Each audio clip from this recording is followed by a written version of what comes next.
Cene goriva u regionu za period oko 10. marta. Kada je reč o samom regionu, znači bukvalno zemljama bivše Jugoslavije, najveći porast cena goriva učinjeno u Bosni i Hercegovini, tamo je za 3 nedelje. Cena goriva u dinarskoj protivvrednosti skočila sa 152,36 na 170,46 dinara po litru. U Sloveniji litar je bio 165,65, a sada je 182,31 dinar. Dok je u Crnoj Gori litar goriva 185,36 dinara, a pre nekoliko nedelja, kao i svim ostalim zemljama regiona, bio je oko 176,82 dinara.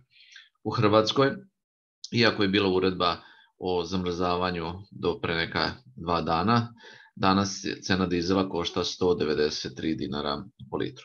Kao i ostali mediji, mi ćemo pratiti u narednom periodu sve cene dizela i benzina, to je cene goriva u regionu, ali također i u Evropi i celom svetu, tako da na našem portalu pijace.com možete pratiti sve cene detaljno.